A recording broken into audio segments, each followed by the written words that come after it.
فيديو النهارده من نويبع.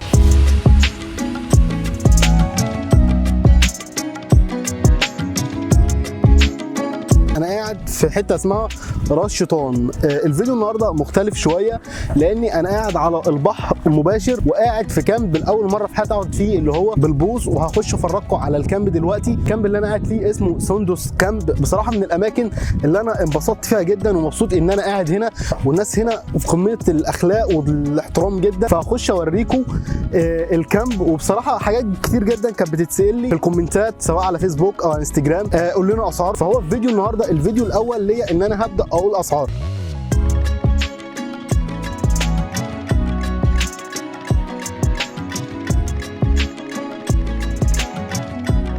دلوقتي انا داخل الكامب اوري لكم الكامب.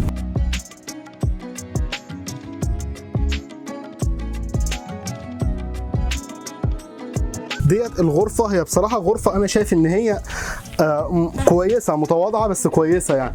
حاطط لك فيها اللي هي المروحه والسرير، وديت بتاعت الناموس.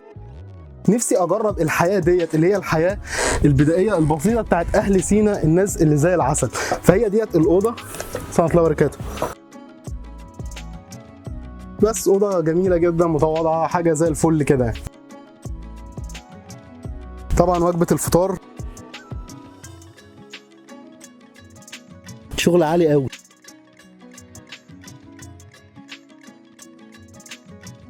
من اشهر الاماكن اللي موجوده في نويبع وهي منطقه اسمها راس شيطان. هي في البدايه اصلا كان اسمها راس شطين لانها تعتبر هي فاصل بين المكان ده والمكان ده، فهي كانت اسمها راس شطين. بس مع الوقت بقى اتحرفت، وكان الاول هنا اللي اسمعوا ان كان في يهود في المكان هنا، فما كانوش بيقدروا يقولوا راس شطين فكانوا بيقولوا راس شيطان، فكانت اسهل ليهم يعني. دي اللي انا قريته وسمعته يعني. بس حاليا المنطقه جامده جدا. انا واخد كامب، الكامب على البحر مباشر، وطبعا شفته في اول الفيديو. منطقه هاديه جدا، منطقه جميله جدا. معايا القناع هنزل اعمل سنوركلينج دلوقتي، ومعايا الموبايل عشان اصور بيه. الموبايل في قلب جراب ضد الميه وربنا يستر. فهي دي تجربه بجد من التجارب اللي انا حبيت اشارككم بيها. والمنطقه بجد هاديه جدا، منطقه جميله قوي يعني. منطقه نويبع منطقه لازم تزورها جدا. وبصراحه برضو وادي الوشواش حاجه خياليه بامانه يعني.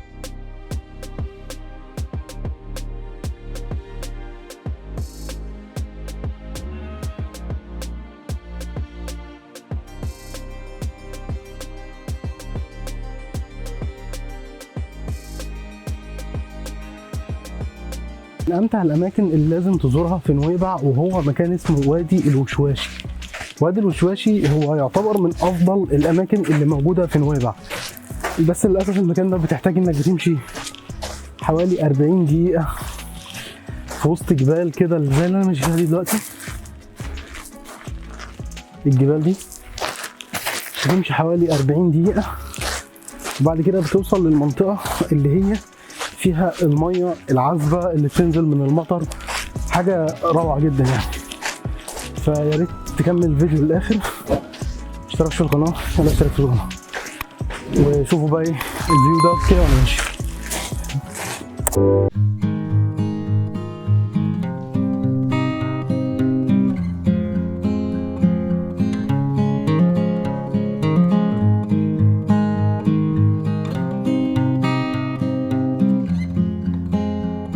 شاق جدا، متعب لدرجه لاني متعب جدا بصراحه. بس هو ده الطريق الوحيد اللي المفروض تروح بيه المكان اللي هو وادي الوشواشي. والمشكله هنا ان مفيش مكان تمشي فيه عدل، فيه زي زلط كده فرجلك بتغرز، فالموضوع صعب جدا. فلو جاي هنا لازم تكون جايب كوتشي وجايب ميه زياده معاك. بس بصراحه هي المتعه كلها وانت ماشي في قلب الجبال، حاجه جميله جدا. لو حد بقى بيحب الطبيعه وكده فالمكان ده ما يتفوتش بصراحه. فانا بصراحه مبسوط جدا في المكان دوت، مكان جامد قوي. هو متعب شويه بصراحه كده المكان فيه شويه تعب، بس مكان ممتع يعني. بس احنا دلوقتي ماشيين في الطريق شويه لحد ما نوصل للمكان اللي هو فيه الميه العذبه.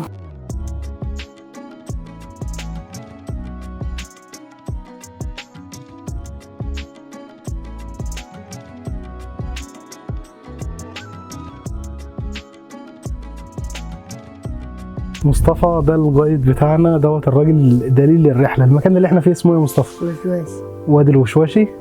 في ايه بقى، ايه افضل حاجه هنا؟ في سلالم في المية بتطلع سهل مش زي زمان، يعني سهلوها خلوها سلالم وحبال يعني وسلالم ومي هناك وحبل وفي سلم في المية برضه، كانش في سلالم برضه. الاول ما كانش في الحاجات دي. بس كان في حبل تنزل وتطلع بس، ما كانش في سلالم يعني. دلوقتي بقى في سلالم والدنيا في سلالم في كل سهلوها دلوقتي. الحياه دلوقتي اختلفت عن الاول يعني. اختلفت خالص، ناس بتيجي ناس كتير بتيجي هنا صح؟ المكان هنا لازم يكون معاك دليل، مستحيل انك تيجي وما يكونش معاك حد من اهل نويبع عشان خاطر يمشيك، لانك بتمشي في الجبل ما يقارب 45 دقيقة 40 دقيقة عشان توصل للمكان اللي فيه المية. المكان اصلا اللي انت بتيجي عشان تزوره اللي هو مكان اسمه وادي الوشواشي صح؟ اللي هو وادي الوشواشي. بس كده، شكرا ليك يا عم مصطفى. الله يخليك. تطلع معانا على يوتيوب. الله يخليك.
السكن بتاعك اللي وراه دي الكامبات بتاعتي. انا واخد اوضه هنا في المكان ده. بصراحه المكان دوت مميز جدا جدا جدا، مكان هادي، مكان راقي، تصحى الصبح فايق ورايق ودماغك فل الفل. فانا بصراحه بنصح اي حد إن يجي نويبع، لان نويبع فعلا مهدور حقها، مش واخده الدعايه الكافيه زيها زي اماكن كتير جدا في مصر. فانا بتمنى ان اي حد يشوف الفيديو دوت لازم يجي نويبع. في 3 حاجات ممكن تقعد عندهم. في اوضه اللي انا قاعد فيها هي 600 جنيه في الليله، شامله الفطار والعشاء، وهفرجكم عليها دلوقتي.